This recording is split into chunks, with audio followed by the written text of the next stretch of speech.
Portal LC. Episódio 42 do Reverbere. E tivemos que chegar até aqui, ao nosso episódio de número 42, para contar com a presença do querido amigo Felipe Bozelli, que vai conversar com a gente hoje sobre impugnação e pedido de esclarecimento nos editais. Eu sou Rafael Sérgio de Oliveira, quero agradecer a você que está aqui conosco pela sua audiência, aqui no nosso canal no YouTube e também no nosso perfil no Spotify. Não deixa aí de já se inscrever no nosso canal e ativar o sininho. Isso é muito importante porque nós sempre estamos publicando conteúdo de qualidade e assim você vai ser notificado disso. Assim como, por favor, faz a nossa avaliação no Spotify, caso você nos escute no Spotify. Isso é muito importante. Fazendo isso, você faz com que o conhecimento sobre licitação e contrato reverbere. Essa é a nossa ideia com esse podcast.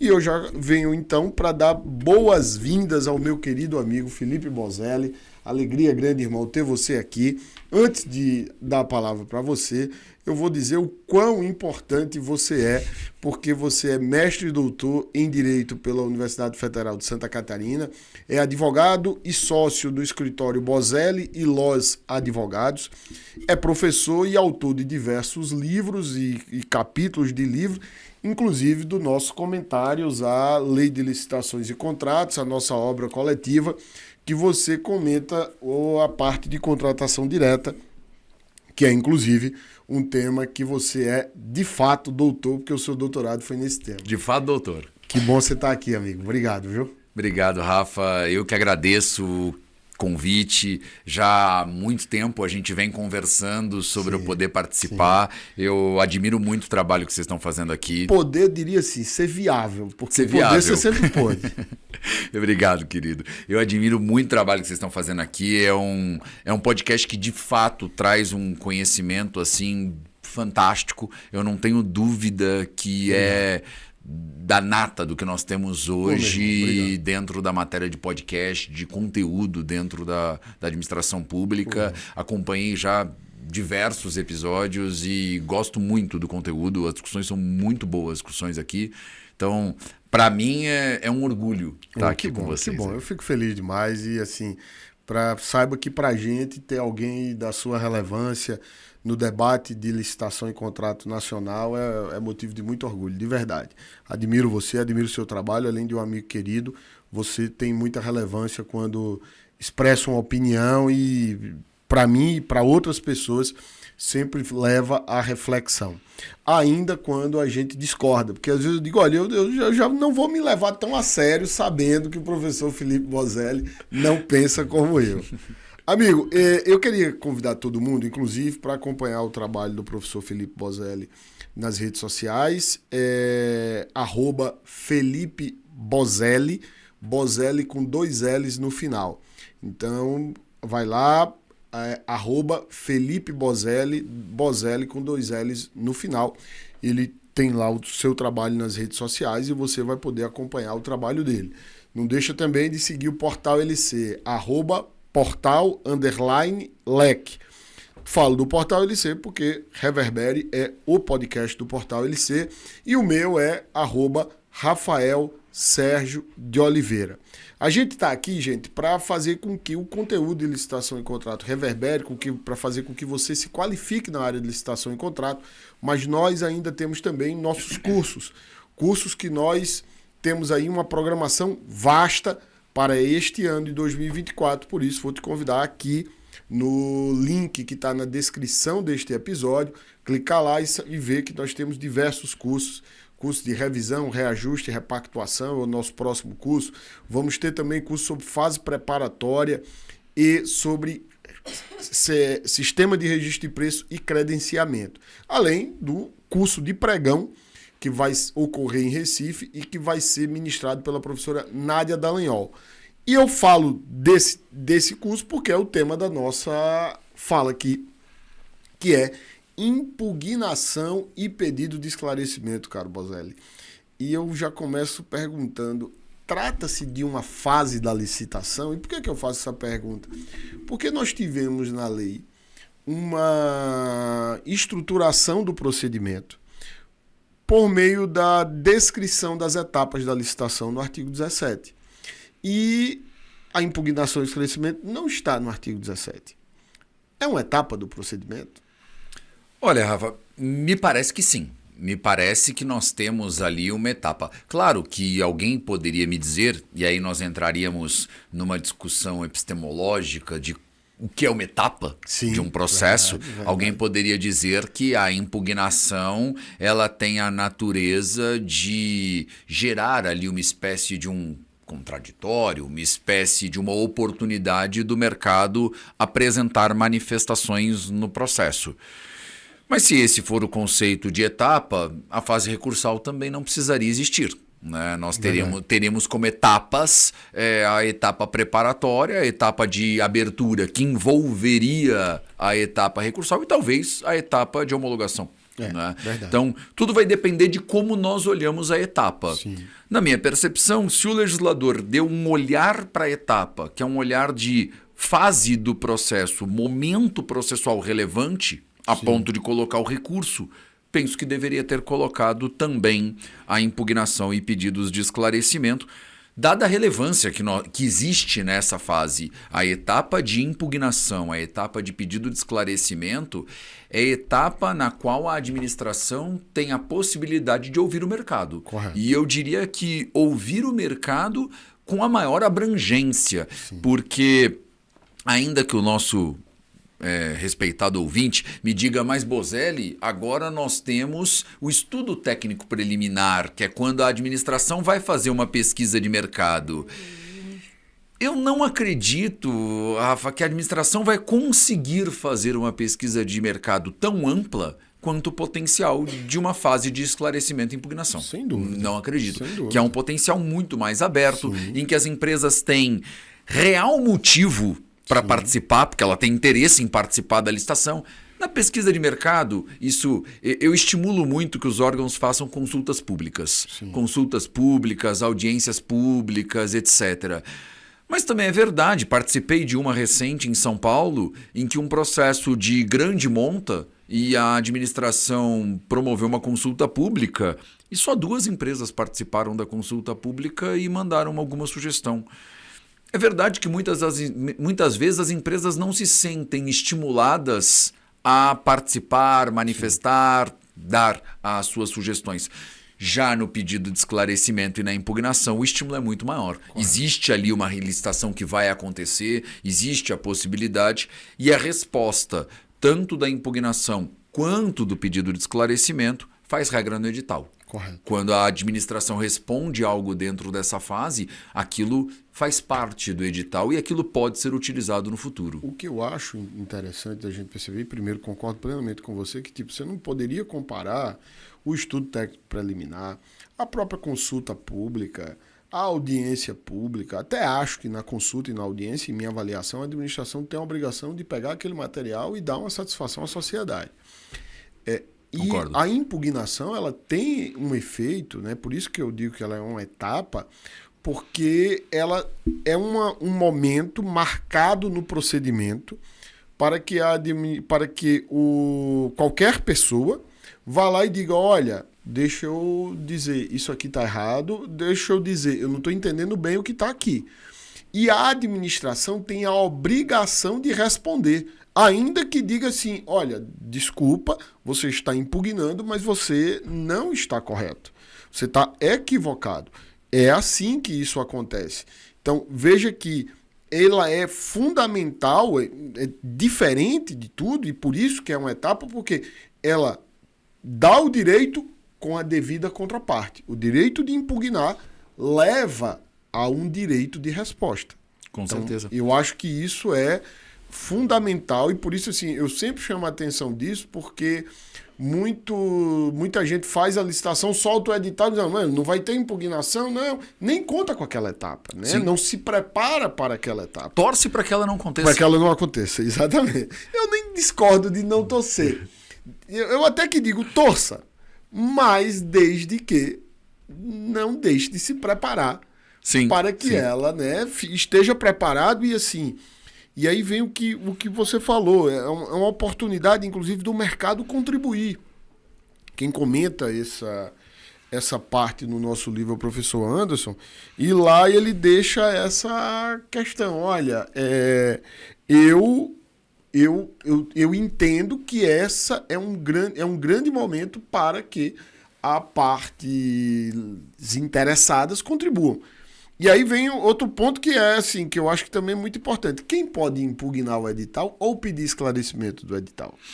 Essa é uma discussão interessante, Rafa, que assim, no passado, quando nós começamos a trabalhar com licitação, ainda na 8666, nós tínhamos nas possibilidades de impugnação o licitante e o cidadão.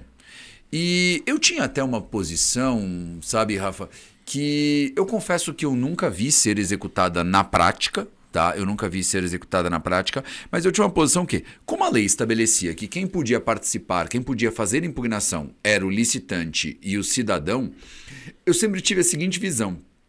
A OAB, por exemplo, não pode fazer uma impugnação. O CREA não pode fazer uma impugnação. Verdade. O sindicato dos engenheiros não podem fazer. Uma associação da sociedade civil não pode. Exato. Claro, um problema jurídico formal e facilmente solucionável se o CREA, na pessoa do seu presidente, que na qualidade de cidadão, Sim. impugna. Né? Mas o CREA, quando estivesse fazendo a impugnação, teria que tomar esse cuidado, tecnicamente. Se você me permite, amigo, Claro. só para nossa audiência, porque aí esse é um conceito jurídico, porque, gente, quando você fala de ser cidadão, esse é um conceito jurídico que dá a alguém, a uma pessoa natural, ou seja, a uma pessoa física, e Portadora de um título de eleitor. De um título de eleitor, que tem o direito de votar e ser votado.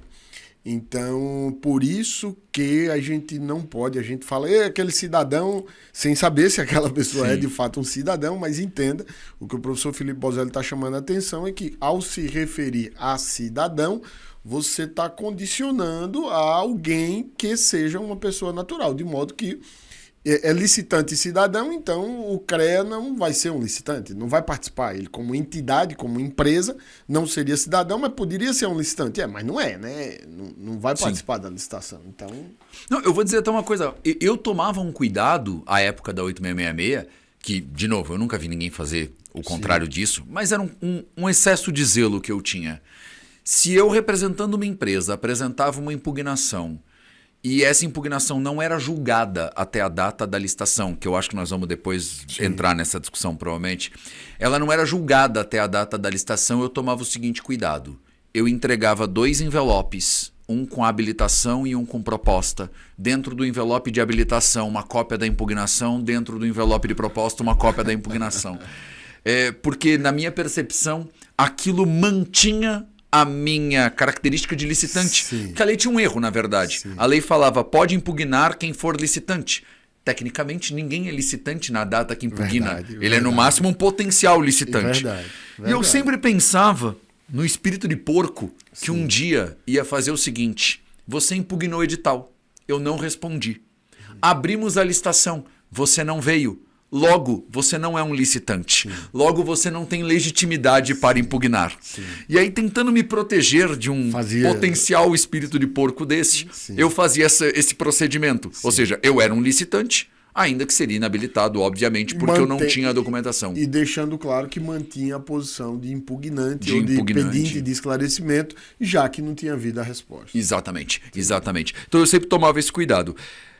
Essa preocupação ela deixa de existir no pregão. Quando vem a Lei 10.520, e esse texto foi copiado na nova lei, a Lei 10.520 diz qualquer pessoa pode impugnar o edital. E ao estabelecer qualquer pessoa pode impugnar o edital, me parece que a lei abre a margem para pessoas físicas ou jurídicas. Sem dúvida. E aí eu não teria mais aquela discussão entre ser cidadão e ser licitante, inclusive com prazos diferentes que havia na 8666. Você tinha um prazo de 5 dias úteis para cidadão, um prazo de 2 dias úteis para licitante. Sim. Essa impugnação tinha prazo para responder, essa impugnação não tinha prazo. Havia uma sistemática diferente, enquanto na nova lei a sistemática é una. Se você apresentar a impugnação, seja como cidadão ou seja como licitante, as condições jurídicas e de processamento serão basicamente as mesmas. Isso foi muito importante porque simplificou. Sem dúvida. E ampliou como de fato deve ser. Porque nem sempre, gente, o interesse de quem ataca o edital, de quem pede esclarecimento, é o de participar da licitação. Claro. Não é uma licitação, uma contratação, ela envolve interesses, como você muito bem colocou, de categorias profissionais que pode sentir que ali deveria estar sendo exigido, por exemplo, o CREA ou o registro em outro conselho, né, uma associação de moradores de um bairro que vai se beneficiar daquela contratação, uma associação de pais, pais de alunos que vai comprar para um edital que vai comprar alimento escolar, enfim. Uma ONG de controle de gasto público, como temos algumas. Correto. Toda essa situação, ela dá ensejo a uma impugnação, a um pedido de esclarecimento. E veja, Rafa, esse tema ele me traz uma ideia que a gente brincou na outra pergunta sobre torcer para não receber impugnações. Sim. E eu vou dizer uma coisa, eu tenho talvez uma percepção diferente da percepção tradicional da administração. Claro, isso se deve à minha atuação híbrida. Eu tenho uma atuação tanto no mercado público quanto no mercado privado. Vamos dizer que eu tenho a possibilidade de ver os dois lados da moeda. E eu vou dizer uma coisa, e vou tentar justificar isso que eu vou dizer, porque eu sei que é polêmico o que eu vou dizer. Por favor, se é polêmico, já exerça o ônus da justificativa, da fundamentação. Já vamos justificar já. Antes que alguém me impugne, eu já vou justificar. Sim. E eu tenho uma percepção diferente. Eu acredito, Rafa e nossos caros ouvintes, que quando a administração recebe uma impugnação, ela deveria agradecer ao impugnante, quiçá pagar para o impugnante por ele ter impugnado. E vou explicar o porquê. Sim. Vejam, já imagino. Eu imagino que existem dois tipos de impugnação. As que têm razão e as que não têm razão. Não tem como ter outra classificação. Sim. Não tem outra categoria. Ou ele tem razão ou ele não tem. As que têm razão, é muito fácil de entender isso. Veja, ele apresentou uma impugnação. Cá entre nós, esse nosso edital passou por umas 50 mãos. Esse nosso edital passou por jurídico, esse nosso edital às vezes passou por controle interno, esse nosso edital às vezes passou pelo Tribunal de Contas. Ninguém viu o erro. E esse fornecedor, ou esse órgão, ou essa instituição, está apontando um erro no edital que muitas das vezes vai te evitar uma dor de cabeça tremenda lá durante a execução contratual, porque ele está antecipando um problema que a gente precisa corrigir. Eu já vi muito isso. Mas muito. Isso é muito normal. E nós estamos corrigindo um erro. Cá entre nós, e aqui, obviamente, em tom de brincadeira, não seria nenhum absurdo a gente chegar para o procurador do município e falar, viu, uma parcela do teu salário esse mês vai para o licitante, já que ele fez o teu trabalho de revisar o edital. Você não fez. Obviamente eu estou brincando, se não ficou claro que eu estava brincando. Sim. Então, assim, esse tipo de impugnação é uma impugnação que você deveria agradecer. Sim. Ele está te ajudando. Ele corrigiu o teu edital. E ele poderia dar um problema maior lá na frente. Dar problema maior lá na frente. Verdade. Eu diria, Rafa, a gente que atua na administração pública, olha, eu estou para dizer que se não todos, 99%, 95% dos problemas que eu vejo na execução contratual, que são muitos, teriam sido resolvidos com uma linha no edital, com uma linha no contrato. O nosso amigo Vitor fala que o edital às vezes tem muita tralha, né? Eu adoro essa expressão dele. Né? Tem que dar uma limpada que às vezes o edital tem muita tralha. Me refiro, gente, ao querido professor Vitor Amorim. Sem dúvida, sem dúvida. E veja, mesmo se você pensar na outra possibilidade, na possibilidade da impugnação ser inútil, ele não tem razão. Eu tenho uma percepção, e acho que todos nós temos, que os atos administrativos eles precisariam ser justificados. Correto. Os pontos do edital teriam que ser justificados. O princípio da motivação, inclusive, está lá no artigo 1 da 1433. Na prática, a gente não justifica quase nenhuma exigência do edital. Sim. A gente faz uma justificativa do porquê a gente está comprando. Mas por que a gente está pedindo balanço? A gente não justifica. Por que pediu atestado? Não justifica. Por que está permitindo ou não permitindo o consórcio? Não justifica. E é importante você dizer isso porque, gente, muita gente acha, Bozelli, que todas as espécies de habilitação devem ser exigidas. Muita gente acha. Muita gente acha isso. Muita gente acha que toda a contratação tem que ter habilitação jurídica, social, fiscal, trabalhista, técnica e econômico-financeira. E não é. A econômico-financeira e a técnica você só vai exigir se houver razão para tanto. Sem dúvida. Que deveria estar justificado. E é por isso que tem que ter a justificativa que o professor Felipe Bozelli coloca. Sem dúvida. E aí o que eu vejo? Mesmo quando você nega a impugnação está fazendo um papel maravilhoso no teu processo. Por quê? Você não justificou. Sim. Deveria ter justificado. Sim. E na impugnação é como se o licitante estivesse dizendo: vão te dar uma segunda chance para justificar melhor esse ponto. Por que isso? E aí você vai lá e justifica aquela determinada matéria. Então eu diria, mesmo na impugnação que vai ser negada, o licitante está fazendo um bem para o processo, ele está melhorando a estrutura. É importante aqui a gente até fazer uma diferenciação, por mais que seja claro até pelos termos, né, a diferença da impugnação e o pedido de esclarecimento, porque a impugnação ela ataca, né? Ela diz, olha, claro, isso aqui está errado, não é para ser assim. Não, isso não deveria estar aqui ou isso não deveria estar aqui dessa forma. O pedido de esclarecimento é, olha, não entendi. O que é que você quer dizer com isso? E às vezes vem até um pedido de esclarecimento que já diz, se for assim, está errado, viu? Já impugna, né? Digamos assim, uma espécie de cumulação. E o próprio pedido de esclarecimento, ele também tem muito esse efeito que você coloca. Sem dúvida. Porque eu já vi também casos, eu lembro agora recente de um edital, de uma licitação que foi realizada e depois veio para mim na procuradoria, que era, olha, houve um pedido de esclarecimento que o prazo para responder a demanda da administração quando da execução contratual ele era 15 dias. E um dos interessados, né, ainda não licitante, já uma pessoa, Sim. disse, olha, esse prazo é sem condição. 15 dias não vai dar. Muda esse prazo. E assim, e aí nós vamos entrar daqui a pouco numa questão que é quem responde essa impugnação. E aí quem respondeu de testa, ou seja, de cabeça. Não parou para ver, foi lá e respondeu. Não, é isso mesmo. Aquele caso que a gente falou, de que não impugne, não venha me dar trabalho. Sim, exatamente. Não se preparou, inclusive, mentalmente para isso. E depois, lá na frente, o pior é que quem impugnou ganhou. E depois disse, olha, e aí? O que eu faço?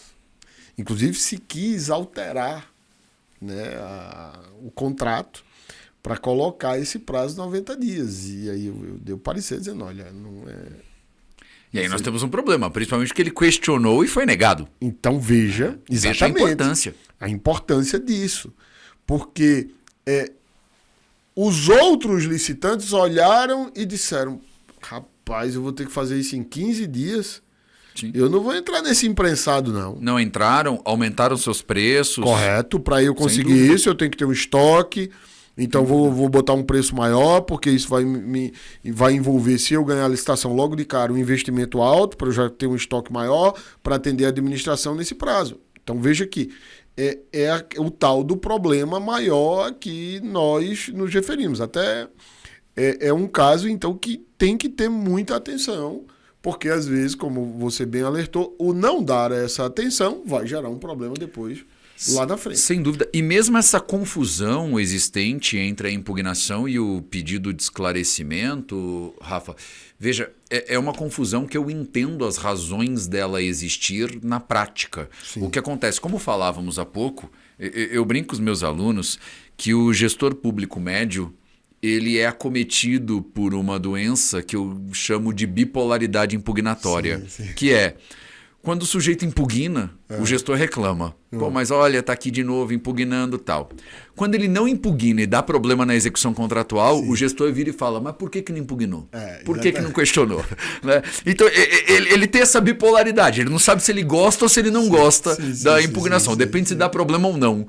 E sabendo dessa resistência do gestor público médio à impugnação, que eu discordo, mas a gente sabe que ela existe, o que o mercado muitas vezes faz, e eu vou dizer, até eu já fiz N vezes. Se você, gestor, já recebeu um pedido de esclarecimento meu, assim, diria com pouca técnica, eu peço desculpas, mas explico a razão. O que acontece? Em teoria, quando eu vou questionar uma regra do edital, eu deveria fazer via pedido de impugnação. Questionar no sentido de mudar a regra, né? Quando eu tenho uma dúvida sobre a regra, eu deveria pedir um esclarecimento. Na prática, o que muitos fornecedores fazem, e eu mesmo já fiz inúmeras vezes, o pedido de impugnação não deveria ser, mas nas entrelinhas ele está dizendo, você está errado, eu estou certo. E isso gera uma resistência psicológica no gestor. O que muitos fornecedores pensam e fazem. O pedido de esclarecimento nas entrelinhas está dizendo, eu sou burro e não entendi o que você quis dizer. Então, é muito mais suave para o gestor dizer, realmente você é burro mesmo. Né? O que eu quis dizer é muito óbvio. Né? É verdade. Então, eu já vi isso e já fiz isso. Na prática eu percebo isso. Já vi vários casos fiz isso. Que era um pedido de esclarecimento e dizia, é isso, porque se for isso, não pode. No nosso caso... E tava claro que era aquilo. Que tá, eu quando escrevo, até costumo fazer assim. Eu nem pergunto se é isso. Eu já falo, vamos dizer, dos 15 dias, eu escreveria meu pedido de esclarecimento assim. Eu tô entendendo que onde você escreveu 15 dias, você quis digitar 90 e errou na hora de escrever. Foi só um equívoco de digitação. Porque 15 não dá para fazer por causa disso e disso e disso. Tá correto o meu entendimento? Na esperança de que o gestor olhe e fale, realmente tá correto, diga sim.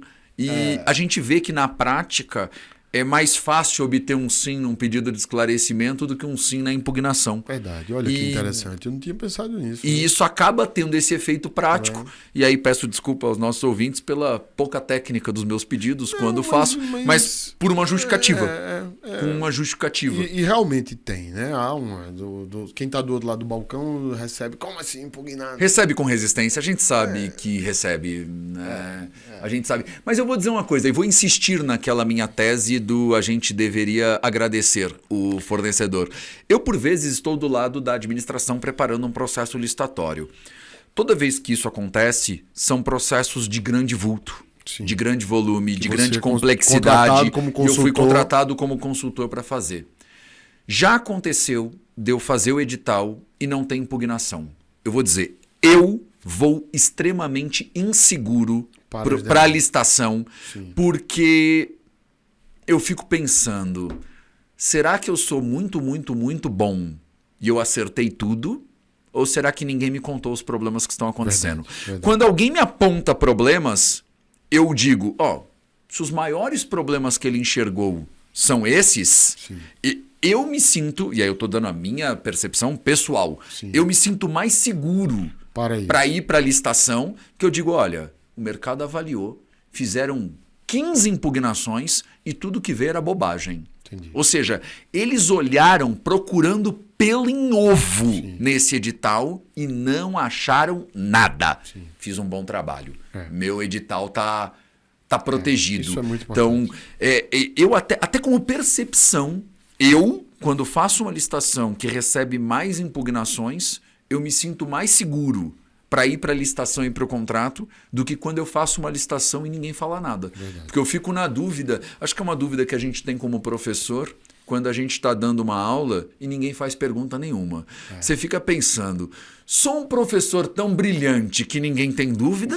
Ou ninguém entendeu nada, o mínimo necessário para conseguir ter uma dúvida? E eu sempre fico achando que é a segunda opção. Eu não sei você, mas eu sempre acho que é a segunda opção. Porque geralmente o processo de aprendizado ele leva, né, a suscitar natural. Claro. Agora, quem responde a impugnação e o pedido de esclarecimento? Quem é esse sujeito? Essa é uma dúvida interessante, Rafa, e eu vou... Eu não sei se você sabe, se você já me ouviu falando sobre o tema, porque eu vou ter uma opinião polêmica, tá? Então, sobre uma por coisa que favor. deveria ser estúpida, uma coisa que deveria ser banal. Vamos lá, primeiro, quem responde? A meu ver, o regulamento deveria decidir quem responde. Em regra, os regulamentos estabelecem que quem responde é o pregoeiro, o agente de contratação, copiando a normativa do governo federal. Eu confesso que eu não gosto dessa ideia e explico por quê. A gente teria que dar um passo para trás, que é quem é que elabora o edital?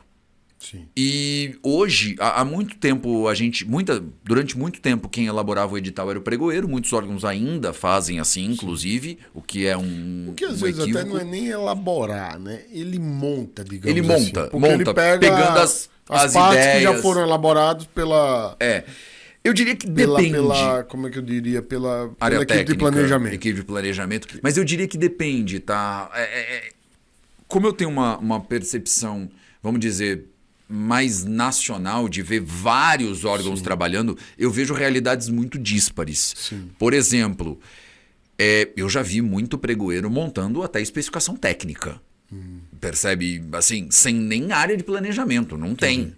A área de planejamento é ele. Né? Então, assim, isso sem contar exigências relacionadas à qualificação técnica e econômica, que na minha percepção deveriam estar no TR e, portanto, ser elaborado pela área técnica, é normal que seja feito pelo setor de licitações, notadamente muitas vezes pelo pregoeiro.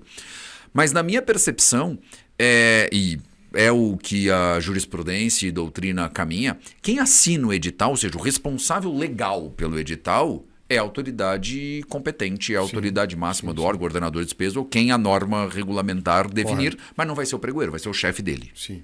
Se Segregação de função. Se podemos chamar assim, é o chefe dele. Ou seja, porque na segregação de função, quem elabora a norma, o edital, o termo de referência, é a norma da licitação, não vai ser quem decide a licitação. Na sua execução. Isso. E um ponto importante aqui em todas as normas que eu conheço, quem está elaborando o edital é hierarquicamente superior ao pregoeiro. Vamos chegar lá, então. Vamos chegar lá. E acho que agora você já percebe onde vai estar o meu problema. Sim. O que seria a impugnação? A impugnação, ela nada mais é do que um recurso contra a regra do edital. Sim. Você tem uma regra estabelecida no edital e eu discordo da regra. Correto. Então eu estou questionando a regra criada. Correto. Eu acho que está bem óbvio onde eu vou chegar. A meu ver, há uma discrepância hierárquica quando o prefeito do município diz: quero exigir atestado. Perfeito. A empresa impugna, dizendo não é para pedir. Sim. E o pregoeiro, que é uma autoridade menor que o prefeito, fala: esse prefeito é uma besta, não tinha mesmo que ter pedido atestado. Nisso. Então eu não tinha pensado nisso, o prefeito está errado. O prefeito está errado. E aí ele muda a decisão do prefeito. Correto. Na prática, cá entre nós, tudo isso que eu estou apontando eu diria, de menor importância, porque eu diria que, na prática, muitos órgãos, ainda que a autoridade superior assine o edital, quem fez foi o pregoeiro.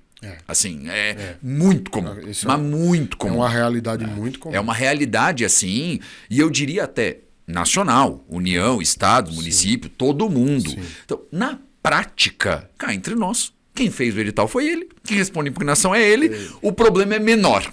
Né? E ele muitas vezes responde sem essa reflexão, né? Porque a ideia até, gente, de fazer... Alguém faz o edital e o pregoeiro quem responde o pedido de impugnação, o pedido de esclarecimento de impugnação, é exatamente segregar, dizer, olha, porque ele não tenha uma defesa apaixonada por aquilo que ele fez. Claro. Haveria isso. O que eu acho também, às vezes, uma questão problemática, porque ele também talvez não tenha entendido bem o que era aquela cláusula que estava lá. Né? Ou seja, o pregoeiro, o agente de contratação, a comissão não sabe direito o que é que está ali. Né? E só dizer isso aqui, que isso é muito importante, que há uma razão para isso. Tudo bem, você vai se agregar, ok, tirar essa paixão na defesa. Mas aí eu gosto da ideia de que ele responde. Eu até acho que bacana. Mas assim, que eu acho que esse é o grande problema quando existe resposta. é, às vezes, ele não ouvir a área técnica. Sem sombra de dúvida. Entendeu? Ou, às vezes, não ouvir o jurídico. A depender da discussão. Se é uma discussão jurídica, ouvir o jurídico, uma discussão técnica, ouvir a técnica, sem dúvida. Porque, assim, é ele quem responde. Tá, ok, o regulamento colocou na mão dele. E eu acho que a gente poderia até, de certo modo, dizer que, segundo a lei, seria ele. Mas eu não vejo, concordo com você, nada demais da lei dizer que, olha, quem vai responder, na verdade, questões técnicas vai ser a área técnica. Porque, de fato, inclusive... se o pregoeiro que tem a brincadeira, né, o pregoeiro, o agente de contratação e o pregoeiro especialmente, tem que entender de alfinete a foguete, isso quer dizer exatamente um absurdo. Sim. Ele não consegue entender de alfinete a foguete e ele vai lá receber uma impugnação que fala de uma especificação técnica que está contrária à BNT número 304090 78 e ele vai dizer, hã? Uhum. Né? Ele vai ter que chamar. Ah, planilha. Pensa, uma planilha de custo de um determinado serviço com dedicação exclusiva de mão de obra, ele vai fazer o quê? Ele não consegue entender. Então ele tem que pedir apoio à área técnica. E óbvio, se ele fundamenta a resposta dele no parecer da área técnica, me parece muito óbvio que ele não vai ser responsabilizado por aquilo. Claro. Não é? Óbvio que você tem questões, e aí eu acho que sim, pode advir responsável, é o afobamento, é exatamente essa falta de consulta, né? Esse ponto eu acho interessante também, né? O prefeito e o pregoeiro. Eu diria que a prevalecer esse regramento, que diga, né? Olha, é o pregoeiro quem responde, é a atribuição legal dele. Sim. E sendo... ele pode, inclusive, desdizer a autoridade prefeito. E o faz. E o faz na prática. E eu questiono se não cabe recurso da impugnação, da resposta à impugnação, não cabe recurso da resposta ao pedido de esclarecimento, mas cabe recurso do resultado da licitação. Uhum. Então, ele pode, inclusive, mudar, né, dar provimento, digamos, àquela impugnação, aquilo pode correr a licitação de acordo com aquela regra, alguém lá depois que perdeu, recorrer para o prefeito e o prefeito dizer, não é o seu pregoeiro, não, o senhor estava errado. Eu vou a regra recurso, não é essa. A regra não era essa, e voltar tudo. Né, porque, de fato, aquela questão, ela não se esgota, né? Exato. Ela não se esgota. Então, veja como essa questão é, de fato, problemática. Eu acho que a gente precisa pensar um pouco nisso, porque atribuir tantos poderes a quem não tem decisão em última instância... Na minha percepção, Rafa, fugindo um pouquinho do nosso debate, mas dentro da ideia... A nova lei, os regulamentos, o governo federal fez um trabalho de, vamos dizer, prestigiar o pregoeiro e o agente de contratação. Sim. Então, o governo federal criou uma regra, que eu confesso da qual até discordo, de o pregoeiro atuar na fase interna também, acompanhar, cobrar, etc. Não, ele é um gerente de projeto, etc. Aquilo vai virar letra morta. Eu também acho que vai virar letra morta. Mas assim... A gente quer que ele responda impugnação, a gente quer que ele julgue, a gente deu prestígio decisório, mas sem dar prestígio hierárquico. Pelo menos na esmagadora maioria dos órgãos que eu conheço, o pregoeiro ele é um servidor de nível... eu vou usar a expressão e vou explicar. É um servidor de nível médio, não estou falando nível médio no sentido de escolaridade, sim. E sim no sentido... Ele é um analista do órgão. Então, aqui você pega aquele órgão que todo mundo é analista... Ele é mais um analista. Ele não tem um cargo de direção. Ele muitas vezes não tem um cargo de gerência. Ou seja, ele não tem hierarquia para fazer tudo que a norma quer que ele faça. Correto. Ele é um servidor igual qualquer outro que lá está, muitas vezes até menor, hierarquicamente menor do que os outros. E ele tem que reformar decisões, ele tem que cobrar atribuições que são de outros. Você pega, por exemplo, ele tem que cobrar, dar impulso à fase interna. É que essa ideia vem com uma ideia de gestão por projeto. Sim. Ou seja, cada licitação seria um projeto e o gestor daquele projeto seria o pregoeiro ou agente de contratação. Mas é que me parece equivocado, Rafa, nós colocarmos que o gestor de um projeto é alguém hierarquicamente inferior a quem trabalha nesse projeto. Mas esse, eu concordo contigo, porque assim, o problema é que gestão por projeto, até onde eu sei, aí me perdoem, eu não sou... Não, também não sou um de especialista. administração. Também não sou. Mas as críticas que eu vi quanto a isso é que as instituições que usariam gestão por projeto têm uma estrutura horizontalizada e não hierarquizada. Então, a administração pública tem um princípio hierárquico, claro, na estrutura dela. Então, esse que me parece ser o problema que você está muito bem apontando. Ora, se eu boto alguém que seria ali para cobrar, ou seja, alguém que cobraria o andamento daquele projeto chamado licitação, mas ele está dentro de uma estrutura totalmente hierarquizada e ele não é o superior hierárquico, dificilmente eu tenho dúvida, Rafa, sobre... Dou um exemplo. Quem assina o TR, na maioria das prefeituras, é o secretário demandante. Sim. Um secretário de cultura, de educação.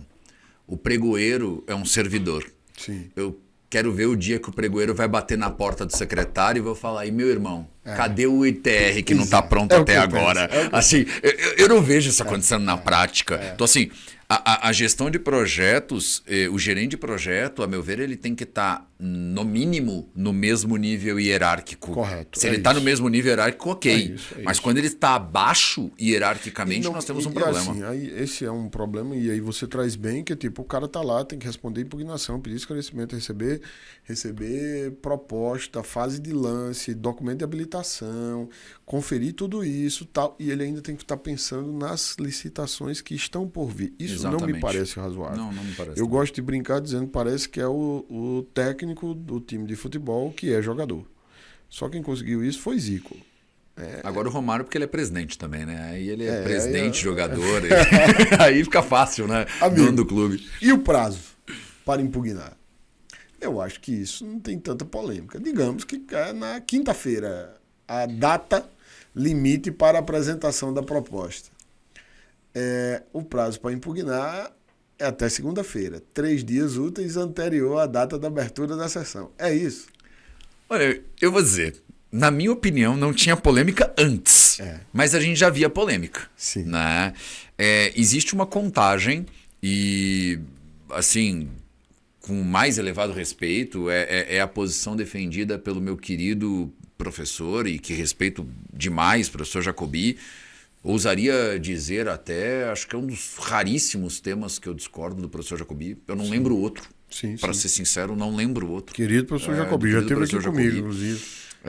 Que eu Felicidade de tê-lo aqui conosco. Respeito demais. Mas nesse ponto, ouso ter uma divergência em que o professor Jacobi, com o texto da 8666, que era muito ruim, vale dizer, o texto da 86 era negativo. Era um prazo criado em regra negativa. Sim. Ele não dizia o prazo são 2 dias úteis, ele dizia perde o prazo quem não faz em 2. Eu nunca vi isso. Assim, você, ao invés de dizer o prazo são 2, você fala perde o prazo quem não faz em 2. Sim. A gente vinha para cá e vinha falando que o texto da nova lei é muito ruim. Eu vinha falando antes de colocar palavras em vossa boca. Eu vinha falando. Mas o da velha também era muito ruim. Era muito ruim. Você criar um prazo que ao invés de você dizer o prazo são 2 dias úteis, você fala perde o prazo quem não faz em 2. Eu nem dei minha opinião dele naquele debate que a gente vinha nos bastidores, mas assim, é fato, a Lei 8666, eu acho, ela era muito ruim. A nova, eu não sei se é porque eu achava a 8666 tão ruim. Ela parece até boa. Parece até. Por comparação, né? Eu não sei se é, mas eu acho que ela melhorou muita coisa. Assim, não, sem dúvida, sem dúvida. Nesse sentido. E aí, dentro dessa lógica, o professor Jacobi tinha o seguinte entendimento. Olha, se perde o prazo quem não fizer até o segundo dia útil, no momento que você botou teu pezinho no segundo dia útil, você já perdeu o prazo. Entendi. Né? Discordo do entendimento do professor Jacobi.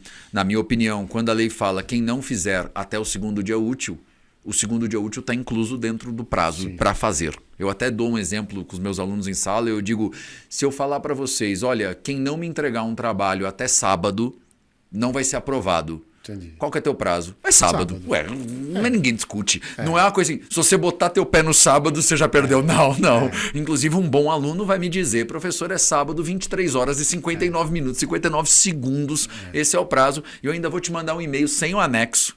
E depois eu vou te mandar um e-mail, esqueci o anexo, professor. E a gente vai fingir que acreditou que você estava com o trabalho pronto.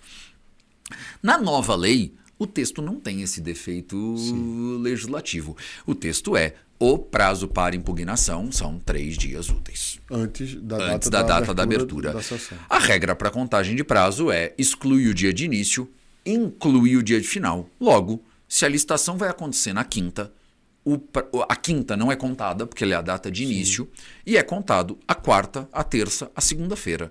E o prazo inclui o dia de final. Correto. Logo, segunda-feira, final do dia, né? Correto. Se é uma licitação eletrônica, 23 horas e 59 minutos. E assim, lembrar que não são 72 horas. Não Então, são 72 horas. A sessão é 10 horas da manhã, não se esgota o direito a impugnar ou a pedir esclarecimento às 10 horas da segunda-feira, como você bem colocou, até às 23h59 daquela segunda-feira. Perfeito. Inclusive, Rafa, o texto da lei, ele tinha um defeito, a meu ver, grave, porque ele estabelecia que o prazo para resposta da impugnação eram 3 dias úteis. E isso dava um problema de cálculo. 14 entre os 3. Da 14. Sim. Dava um problema de cálculo óbvio. Porque se meu prazo para impugnar são 3 dias úteis, quinta, da quarta, terça, segunda. Mas ele tem esse prazo ainda. Ainda tem, mas Ele tem. o texto teve Ajeitou. uma leve melhora. É verdade. E o prazo para resposta são 3 dias úteis. Ora, 3 dias úteis a partir de segunda, da terça, quarta, quinta. Vai dar até quinta. o final do dia, porque não são 72 horas. Logo, ele vai responder à impugnação, sendo que a licitação aconteceu às 9 da manhã, ele responde às 6 da tarde. Então nós temos um problema aqui. Então você já está entrando na questão que é o prazo para responder. Já estou entrando nessa questão. Podemos? Podemos. Então vamos lá. Quando eu vi esse dispositivo, nós temos a grata felicidade de ter um amigo em comum, que é o professor Vitor Amorim, que já até citamos aqui. E o professor Vitor, ele estava naquele grupo que estava fazendo a revisão de texto, uma revisão de português da lei. E aí eu liguei para o Vitor, falei: Vitor, a lei é muito ruim, cara. É muito ruim. Será que a gente tem a possibilidade de algumas breves considerações e vocês considerarem se, né? Claro, eu ainda fui comedido nessas considerações e não botei muita coisa que eu achava que a lei estava errada, mas não era um erro de redação, era um erro de ideia da lei. E fiz ali algumas sugestões, acho que eram 120, 150 sugestões, uma coisa leve. Eu também, coisa leve, assim, de Ele sugestão. pediu, olha, que puder ajudar, ele até falou comigo, eu falei, tá. Aí, quando eu acho até que ele viu, não era tanto também. Você não se empolga, Bozelli, não era assim. E dessas 150 sugestões que eu mandei, foram acolhidas, sei lá, umas 10 das 150. Uma delas foi a desse dispositivo, em que... E não foi acolhida da forma como eu sugeri. A minha sugestão era mudar o prazo para 2. Entendi. E a comissão falou, olha, mudar para 2 é mudar prazo definido pelo plenário. Então, nós não vamos mudar o prazo. Nós vamos botar uma vírgula e fazer um esclarecimento no texto. É o de que... Que é que o prazo são 3 dias úteis para responder, mas ele deve acontecer até o último dia útil antes da abertura da sessão. O que transforma o prazo em 2 na prática. E que eu achei que essa solução que você deu, não sabia que tinha sido, ela inclusive tem um efeito fundamental. Primeiro, para a gente poder já ir para o outro ponto, que é, então, a resposta é 3 dias úteis. Sim. Sendo que, se alguém impugnar no último dia útil, no último dia passível de impugnação, exato, a resposta não são 3 dias úteis, são 2 dias úteis. E com mais um problema. Essa é uma interpretação minha, tá? Mas quando a lei fala que tem que ser respondido até o último dia útil, eu tenho uma séria dúvida e tenho recomendado isso em sala de aula, até porque eu acho que é no mínimo uma cautela. Ninguém está discutindo, ninguém tem dúvida que prazos em processos eletrônicos encerram 23 horas e 59 minutos. Sim. Mas quando a lei fala que tem que ser até o último dia útil, penso eu que você ainda tem que estar dentro de um dia útil. É uma cautela. Logo, você teria que responder antes do fim do expediente. Entendi. É uma né? E não até 23h59. Diga-se passagem, é uma cautela que eu sugiro aos meus gestores e que vale dizer, tá? Para quem não diga, mas você, quando é fornecedor, protocolo. Eu nunca protocolo uma impugnação às 23h59. Porque pela mesma cautela, se cair a minha internet eu não consigo protocolar assim, a impugnação. E há um motivo para isso, por isso que eu dizia assim, que essa redação ficou muito boa, essa solução, porque ele primeiro deixou claro o seguinte, não pode prosseguir o processo sem resposta. Que eu até questiono o artigo 16, parágrafo 2º da IN, que diz que não tem efeito suspensivo para impugnação e pedido de esclarecimento. E eu acho que em alguma medida tem. Porque se eu não respondo, eu não posso prosseguir, então está suspenso.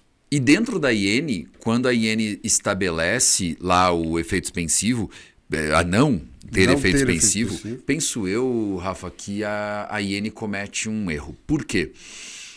Eu tenho a sensação, posso estar errado, porque eu não conversei com as pessoas que elaboraram a IN sobre esse tema específico, mas eu tenho a sensação que as pessoas que elaboraram partiram da ideia que o mero protocolo da impugnação geraria o efeito suspensivo, independentemente de ter resposta ou não. Sim. E isso, de fato, seria um problema para a administração, porque qualquer fornecedor mal intencionado ficaria protocolando 1000 impugnações e a licitação nunca aconteceria. Correto. Mas isso não é verdade quando nós falamos em efeito suspensivo. O efeito suspensivo, ele existe até que se responda à impugnação. Eu já vi assim, não, mas é porque não tem efeito suspensivo, porque o prazo para apresentação de proposta continua correndo. Poxa, mas aí corre o prazo, né? O que nós estamos falando, no efeito suspensivo não pode ser praticado nenhum ato processual até aqui. E assim, e quando a gente fala de impugnação, não é o ato de impugnar, mas o procedimento de impugnação, o que envolve o ato de impugnar e a devida resposta. Claro. Na 8666 havia uma regra, Rafa, que eu confesso que eu acho um tanto quanto esdrúxula. Quando a lei falava em impugnação do cidadão, ela dava um prazo de resposta de 3 dias úteis.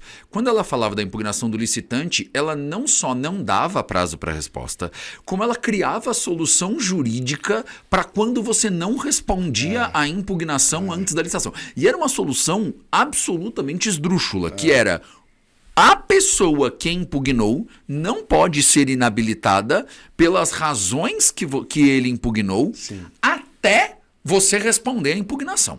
E eu já tive, não foram muitos, deve ter sido uns 3 ou 4 processos em que isso aconteceu no processo. E aí nós tínhamos uma situação bizarra no processo em que eu tinha 2 empresas que descumpriram a mesma regra, só que uma passava porque impugnou o edital E a outra não passava. Por quê? Porque não impugnou. E o pior de tudo é que isso bota a administração numa sinuca de bico. Claro. Porque depois de abertas as propostas, vamos dizer, agora eu vou decidir aquela impugnação. Se ele decidir dizendo que sim, ele anula a licitação dele porque a outra empresa tinha que ter participado também. E outras poderiam. Essa regra, por isso que eu estou falando aqui que eu acho que você salvou a lavoura, porque essa regra de que a resposta tem de vir, ela foi muito melhor do que aumentar o prazo, simplesmente. Sem dúvida. Foi muito melhor do que diminuir o prazo, que diga, porque ela deixou claro, tem que ter resposta. Tem que existir resposta. E a resposta um dia útil antes, e a sua observação é muito válida, que ela seja publicada no momento em que, no momento de hora útil, digamos assim, ela é muito válida porque a ideia é, inclusive, de que quando você publique, já dê conhecimento ao licitante para ele poder amanhã apresentar a proposta dele. Amanhã ou depois de amanhã, se for um feriado no dia seguinte, enfim. Então, há uma razão, né, aqui para essa resposta um dia útil antes da data da sessão. E eu digo mais, tá? Eu digo mais, tá? É muito importante. Você falou uma coisa que eu talvez teria uma pequena divergência e acabamos passando do tema, mas que vai fazer sentido agora. Você falou, o sujeito impugnou a licitação e o pregoeiro foi lá e respondeu que não, por exemplo, ou que sim, pouco importa. E saiu a resposta, tal, não sei o quê. E aí depois, lá na frente, a autoridade quer decidir de forma diversa do que decidiu o pregoeiro. Penso eu que a única adesão que caberia à autoridade é anular a licitação. Não há outra adesão. Mas a minha visão é essa. mesmo. Também, tá. Então não há divergência. E no mesmo sentido, aquele teu exemplo de eu impugnei o edital, ou fiz pedido de esclarecimento, pouco importa, dizendo que o prazo de 15 não podia ser 15, tinha que ser 90. Correto. Depois, na execução, eu quero pedir para aumentar o prazo, pensou que eu não posso aumentar. De jeito nenhum. Correto. Então, na minha percepção, existe sim um recurso cabível contra a decisão do pregoeiro. Do pregoeiro na de impugnação. Eu diria que administrativamente o nome desse recurso seria na 8666 a representação e na nova o pedido de reconsideração, que é o recurso quando não cabe recurso. Sim. Dos atos que não cabem recurso, cabe pedido de reconsideração. Na velha era a representação. E extra-administrativamente caberia a judicialização do tema ou o Tribunal de Contas. E na minha percepção, e isso é um tema que no judiciário acontece, muitas vezes o judiciário afirma o seguinte: não, mas pera lá, a licitação já abriu. Então perdeu o objeto do teu mandado de segurança. Correto. Então penso eu, e tento fazer isso quando estou atuando na iniciativa privada, que esse mandado de segurança ele deve ser protocolado em momento anterior à licitação, inclusive com pedido liminar para suspender a abertura dos envelopes, né? Nossa visão antiga da sessão, né? E eu já vi muito órgão que, a meu ver, numa atitude que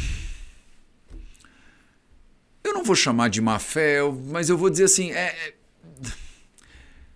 uma atitude pouco republicana. Sim. Que julga a resposta à impugnação e, para inviabilizar que a empresa discuta aquela resposta, divulga a resposta da impugnação na hora da abertura da licitação. Isso agora está... Abre a licitação e diz, a resposta foi não, vamos começar a licitação. Isso agora está... Para mim está claro que não pode na nova lei. Então hoje... Se você não responder um dia antes, você não pode dar prosseguimento. Você não pode dar prosseguimento. Você tem que botar para o dia depois, vou responder hoje e amanhã a gente faz a sessão. E esse é um ponto importante, Rafa. Muitas vezes as pessoas acham que eu não tive tempo para responder. Você não precisa dar 8 dias úteis. Você pode jogar para um dia depois a data da licitação e responder no dia seguinte, sem problema nenhum. Amigo, eu achei que a gente não ia vencer o tema, mas eu acho que a gente abordou tudo que a gente precisava. Falamos de tudo. E foi muito bom ter você aqui. Vou dar um tempo para você fazer aí suas considerações finais, se achar que deve. Mas eu vou te falar, eu acho que não tinha pessoa melhor para vir aqui para falar sobre esse tema, viu? Muito obrigado. Poxa, meu amigo, obrigado. Eu que agradeço. Na verdade, minhas considerações finais é agradecer a oportunidade de estar aqui contigo. Nós estamos participando de um evento grande aqui em Brasília, coordenado por Vossa Excelência. Então, a Inove Capacitação me dá essa oportunidade de coordenar o Congresso Nacional de Assessoramento Jurídico em Licitação e Contrato. E você esteve lá hoje fazendo uma oficina de registro de preço maravilhosa. Então, hoje eu tive 2 queridos convites do seu. Maravilha. Então, estou muito honrado pela tua amizade, pelo prazer que tenho de estar aqui contigo. Agradecer todo mundo que está aqui nos assistindo, está nos ouvindo, e espero que a gente consiga reverberar esse conteúdo e que a gente possa... Não tenho dúvida que será. Quando verem que é você, eu tenho certeza que vão curtir e compartilhar. Gente, eu encerro agradecendo ao meu querido amigo Bozelli. Obrigado, irmão. Valeu mesmo você ter vindo. E agradecer especialmente a você que nos acompanha aqui nos nossos canais, procurando aqui, confiando no nosso trabalho para se qualificar em matéria de licitação e contrato. A gente ainda tem a oportunidade dos nossos cursos. Não deixe de visitar o portal LC, licitaçãoecontrato.com.br, e ver a nossa programação. Assim como também, se você prefere uma capacitação em company, conte com a gente. Procure nossa equipe. Você encontra os contatos aqui na descrição deste episódio. Um forte abraço e até o próximo Reverbere.